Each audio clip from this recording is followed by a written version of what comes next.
Welcome to the PharmaSource podcast. Today we're joined by Jeroen Janssens, External Manufacturing Technical Operations Lead at MSD. Jeroen has over 15 years experience in biologics and vaccine manufacturing and worked across various modalities including ADCs, vaccines and monoclonal antibodies. And he now leads external manufacturing technical operations for biologics across Europe and Asia for MSD. And from validation engineer to director, he's seen a full cycle of outsourced manufacturing and brings a scientific lens to strategic decision making. Jeroen, welcome to the podcast today. Thank you, Luke, for having me. Very happy to be here actually today. But yeah, you're right. I started almost 20 years ago now already in the pharmaceutical industry in Belgium. So more particular actually in my hometown, Kiel, where I worked for Genzyme. Afterwards, I moved to France. I worked for Merck Millipore, and it's now already close to 13 years actually. I'm working for MSD, where I first worked at their biotech manufacturing site in the Netherlands. And now I'm actually based in Switzerland. So at MSD I had different roles, like you said. So I worked on process characterization. I did tech transfer for biologics and vaccines. I spent a couple of years in operations. And now since almost 2 years, actually, I'm leading the external manufacturing tech ops organization, who is supporting drug substance manufacturing at our external partners in both Europe and Asia. It's the first time we've had someone from an EXM tech ops role or background on the podcast. So which parts of your scientific foundation shape how you lead today?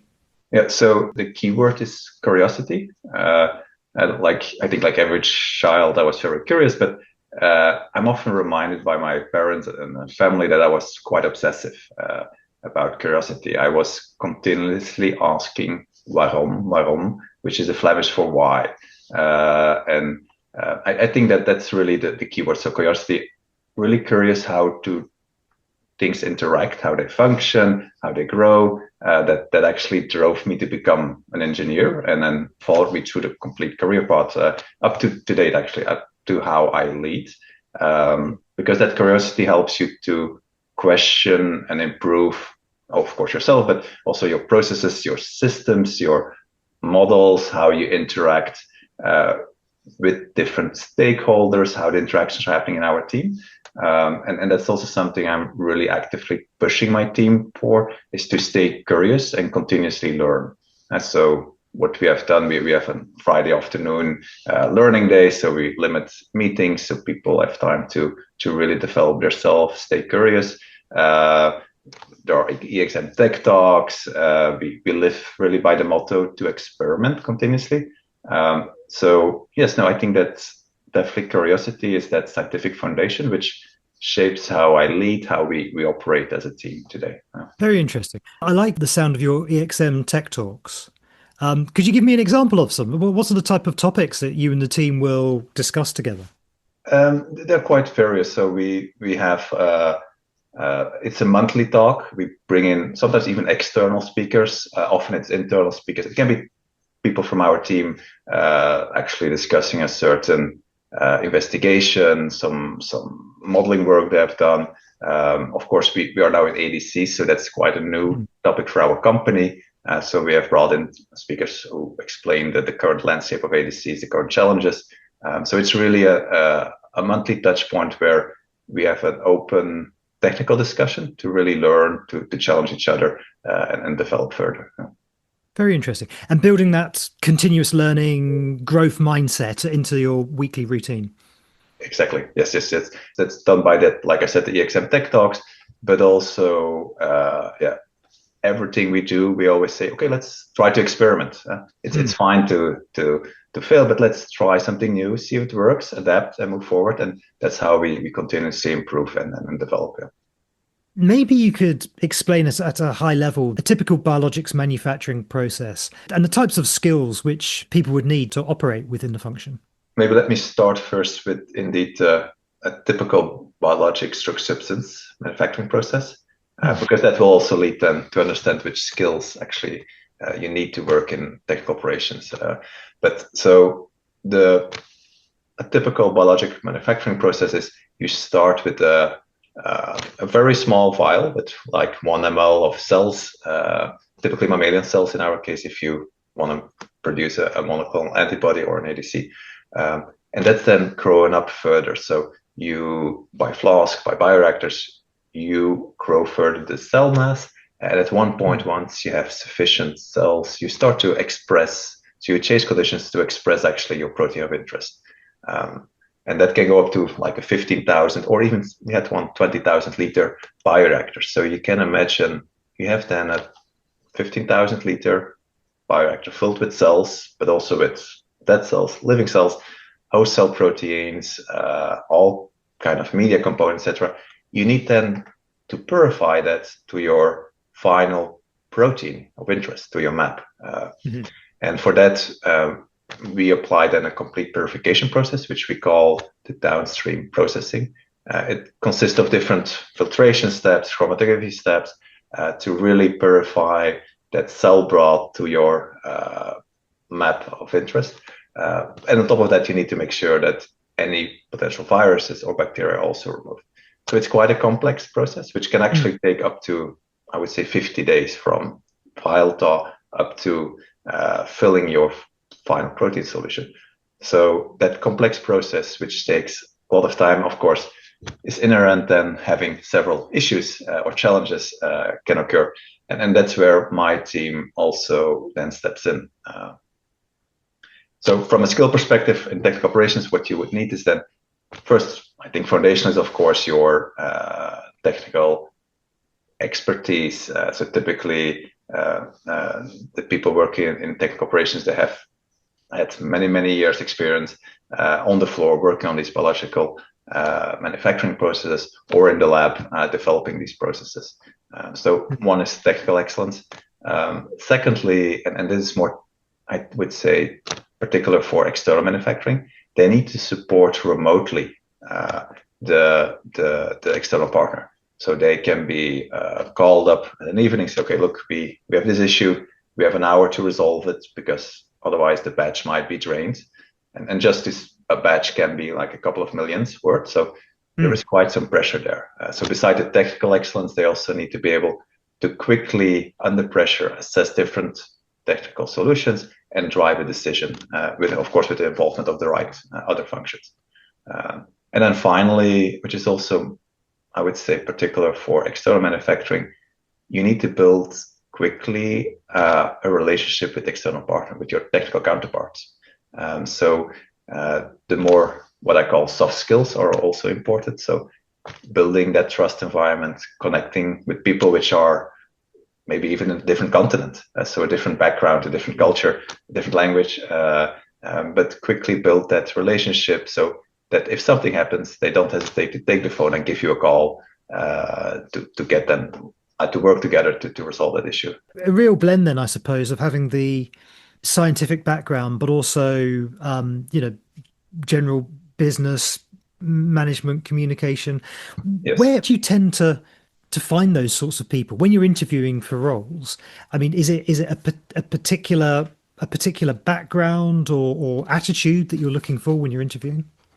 Yeah, no, I think yes. So first we screen, of course, like I said, the technical foundation, meaning you need to have the right technical background, experience. So like I said, having been on the floor, having worked with these systems, having worked through issues, so that's the foundation. But then during the interviews, we screen indeed for more of these other skills, and making sure that indeed from the communication perspective, that there is the right fit from a culture perspective also, to be honest, because what we also try to really foster is a safe, inclusive culture at MSD.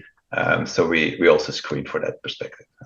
The team I'm leading has the technical oversight of different biological drug substance manufacturing sites.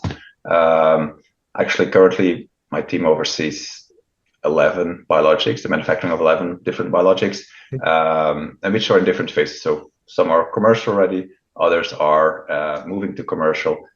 So we support both commercial manufacturing, but also tech transfers and commercialization of our pipeline. But to answer your question about what drove me really to the external manufacturing space, I like it a lot because it's touching different elements which are giving me energy.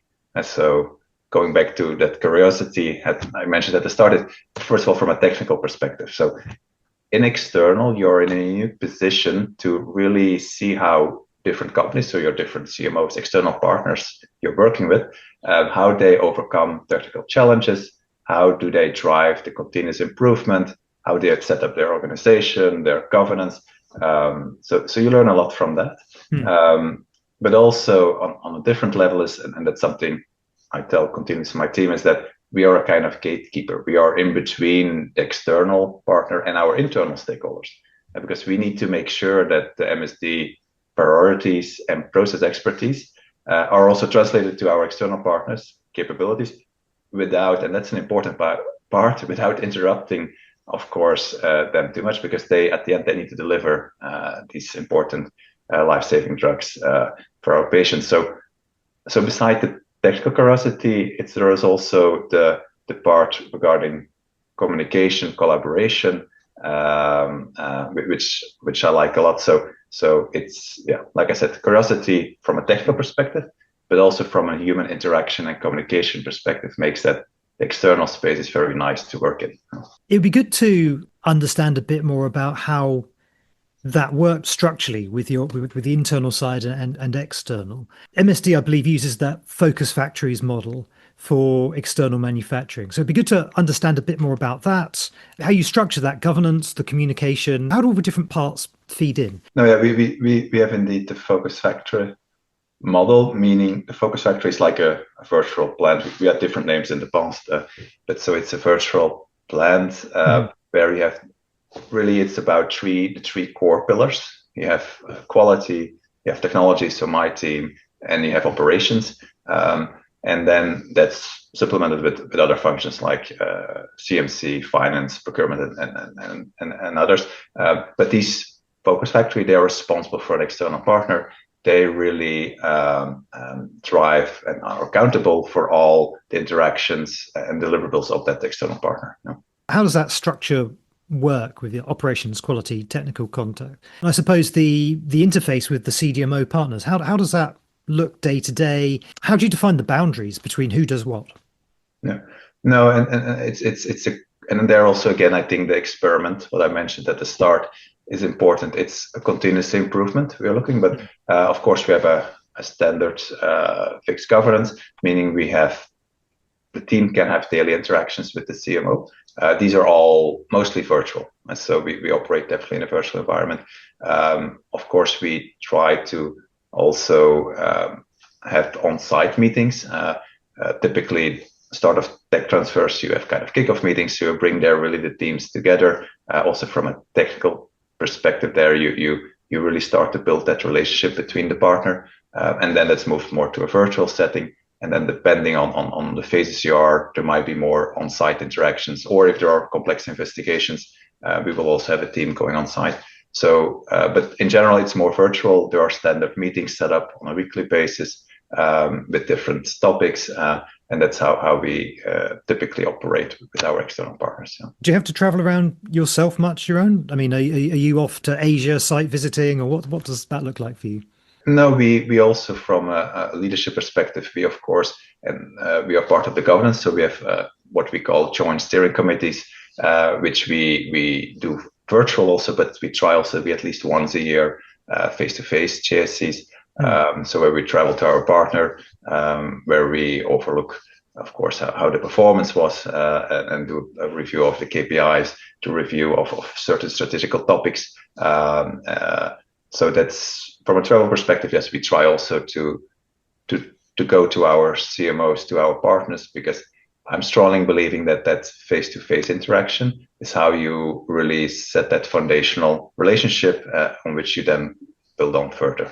It'd be great to understand a bit more about MSD's manufacturing model. Now, you've mentioned, obviously, ADCs and how that's becoming more of a focus for you, and the 11 biologics that you have at different stages in the pipeline, all the way up to commercial manufacturing.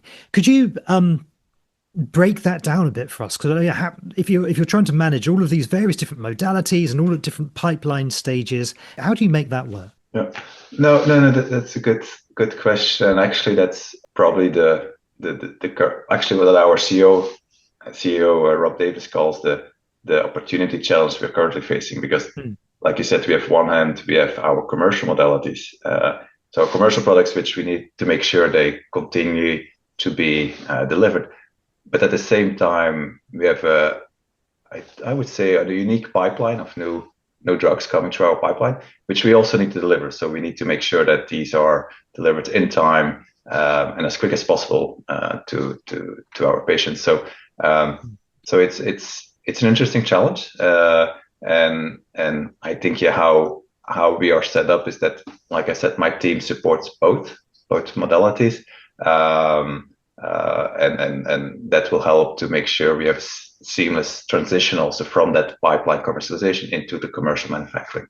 Thinking about the different requirements at different stages, is it, as if you're trying to go fast as you can through early stages, is that usually a case of picking one key CDMO partner to work with to get you all the way through the phases, and then when you get to commercial, then does it become a case of reliability and dual or multi-sourcing? What are the requirements on the CDMOs at different stages in the life cycle? I think we try now to move more to a couple of strategical partners. So not really having a differentiation between clinical, commercial. I think that from the benefit it will bring to have a couple of strategical partners is that seamless transition from indeed moving into commercial. Of course, there are different requirements between the different phases, but having a couple of key partners where we work together, we know, one, we have already the infrastructure, if you call like that, set up from a governance perspective. We know how to work together, and that helps then to accelerate not only clinically but also commercially our products. So ideally, like one or two key suppliers who could take you cover all the way from clinical up to commercial. Ideally, yes, but of course these are not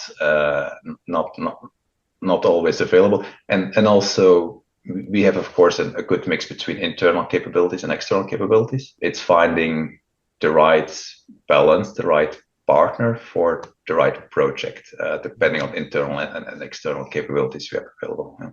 So in terms of information and data management, where are you with that whole journey around data and integrations with your CMO network? I mean, how easy do you find it to work with CDMOs on getting regular data and integrating their systems? In general, I think it's a hot topic, but also at MSD, you can imagine to get the data from a manufacturing site, which is not part of your internal manufacturing network, is challenging. Even internally, there are some challenges, but especially in the external environment, it's quite challenging to get the right data. But yeah, so how we are addressing that, and I can see actually four steps from a data process perspective. So 4 different steps we address to make sure we get optimal data transfer. So one is, of course, you need to know what data you need.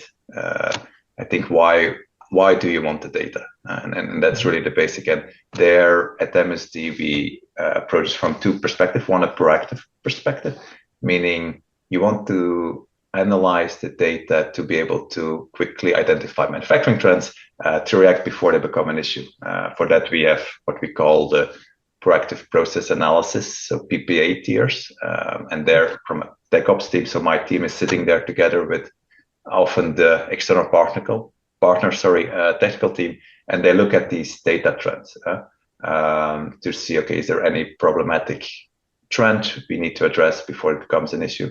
But also data is also important from a process knowledge perspective, especially when initially you do your process development, you do process characterization, you might have some clinical, so you have some clinical batches, but it's all very limited. It's only when you go to PPQ and commercial that you start to generate a lot of data, which will help to further understand your process. What are those data points that you generally tend to look at? What I'm talking about is really process data. This is really how the different equipment is operating. So of course and that's where we initially always start is your what we call CPV, your continuous process verification data, which is actually a regulatory requirement to track this. But no, we go very much beyond that. So it's a very large data set. And therefore it depends also if it's proactive, you will have a certain data set where we look at. If you see a certain trend, you will dive further in. If it's more reactive, like we have an investigation, then you will require another data sets which we'll use to really drive the investigation. But so yeah, that's definitely the first step, the data. And we are continuously evolving. And so to your question, what data is it? It's depending on the program. And of course, we would like to have all the data, which is not possible because the second step in the data, once you've identified which data you need to transfer it. And then, so the connection between the CMO, the external partner, and the MSD, so we have a data lake, is the second challenge you need to overcome. Because ideally you would like real-time data. Currently, it's like a 1-2 week lag we have on the data. Yep.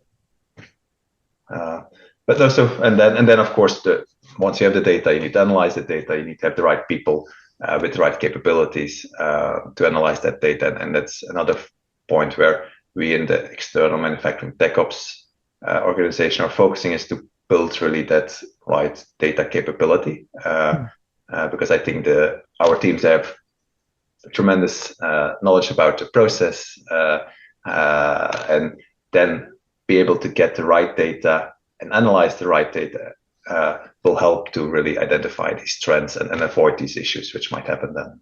Do you find that the CDMOs who you partner with have noticeably different levels of data literacy or data transparency? How would you characterize them, I suppose? Could you group them into a couple of different segments? No, that's a good point. Yeah, no, definitely there are different.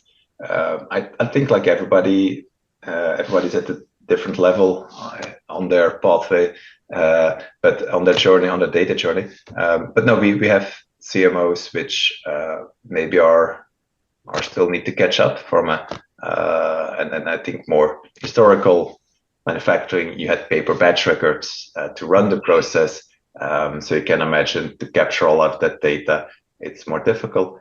The more advanced and newer factories to have electronic batch records, much easier to really capture that data from there. So we see different levels. I think ideally where we want to go to, and there I think it's important to get maybe some standards as an industry together, is that we indeed have real-time access to data.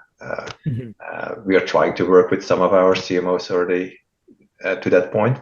But of course, you can imagine a lot of challenges there because CMO manufactures for different sponsors. So you need to make sure the right firewalls are in place. Understood. Building on the data, AI is starting to make an impact in manufacturing, particularly in discovery, a massive impact in pharma on early stage discovery. But in manufacturing, it does seem quite a bit slower to be able to make an impact. What kind of tasks are you currently automating? I mean, are there particular use cases which you're finding AI is genuinely helping already? Definitely. I personally am very excited about the opportunities AI is bringing, also for the manufacturing. I agree we are probably lagging compared to certain other areas. But for us particular, so actually what my team is currently doing, they are building an AI agent to support us with change controls. Interesting. Yeah, you can imagine in our industry, making a change is difficult, and we need to make sure that a change, if it's made, that there is no impact on product quality, safety, validation, etc. That means that for every change our external partner makes to the process, but even if a supplier of them make a certain change to the raw materials, we need to assess that change, which is typically done by sending a PDF, a report. The supplier is making a change in secondary packaging of this raw material. Our team is reading that and analyzing that report and actually transcribing that into our systems to make sure then the right assessments are done. And there, what we're doing is now that manual receiving by email PDF, Mm-hmm. looking at it, analyzing it based on our procedures, and then including it in our system. We are now developing an AI agent to do that work. So that admin part is actually removed, so the team really can focus on their core business, going back to the initial discussion about data. So that's one part. Another one is that I can give is regarding investigations. So we are often involved in more complex investigations. You can imagine that if an investigation happened in a biological drug substance process, it's often not one root cause. It's often not very clear. Or sometimes it is, but then we don't need a broad investigation. But it's often very subtle, and most of the time multiple contributing factors which are causing the issue. And there also we are evaluating now an AI agent which helps us, one, to analyze the data. So what it does, it takes all the data, of course, of your, let's say we are manufacturing at site X, we have that issue there. It ingests all that data, but also has all the data of maybe sister sites and development data we have, really to do the analysis, to apply certain models to find, okay, where are potential root causes. But on top of that, it also ingests all documentation. So about process development documentation, deviations, so investigation documentation which has done in the past or at sister sites, and also there does an analysis to see, okay, is there anything, the signals we are seeing for our investigation which could be explained by historical data or documentation, and then it provides a certain list of potential hypotheses which then the team can further work on and confirm if that's indeed causing the issue we are seeing. Very interesting. Is this all LLM powered? Yes, currently, yes. Typically, people would sort of like set up your own instance of that. Is that the approach you'd advocate people taking? It's both. One we built internally, but also, for example, that investigation AI I was talking about, it is from an external partner. So it depends. I think you probably want to have, you don't want to reinvent the wheel yourself. So from that perspective, we also partner with external partners. Yeah. Fascinating. I mean, looking forward, if you think about, I don't know, the next 3 to 5 years or so, what trends or technologies do you think are going to make the most impact on external manufacturing? So AI environment, we were just discussing, because I can, one hand, like we were saying, okay, data access. So having, hopefully, and we are working with that, one digital ecosystem with our external partner, so that we have real-time access to data. We have models which we can directly apply to the data, but also even from a partnership perspective, like having, instead of sending documents up and forward, having access to the external partner's system to approve directly. And they're already like Viva, for example, is one of the programs which is currently applied in the industry, which has that capabilities.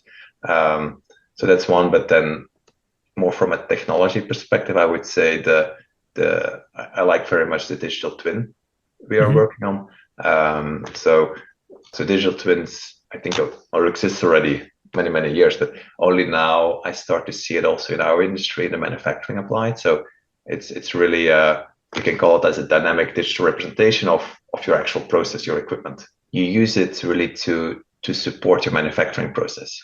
So you have your manufacturer, drug substance manufacturing process has multiple steps. Typically, you grow up your cells in bioreactors, and then you need to purify these cells to get your protein of interest. So there are different steps, different complex steps, and having then digital twins of these steps, for example, of your bioreactor or one of the purification steps, will help you to optimize actually the output, because of we are working with biological cells, so it's a lot of variability. But having then a digital system which helps you to really get the input from, for example, your bioreactor, directly all the data, understanding then, okay, this will mean for my downstream steps, I might need to optimize certain parameters. That digital twin will directly provide them back that data and optimize your downstream process. So it's more from that perspective. You see much more happening in the digital twin space. Yes. We currently, our work, I know everybody's probably working on. It's not. I haven't seen it yet in the commercial manufacturing space, but definitely early on we are working. So I can see that in the next years coming to us and really improve, enhance, and optimize our manufacturing process. Fascinating. Jeroen, thank you so much for talking to me today. It's been fascinating speaking to you. No, thank you for having me.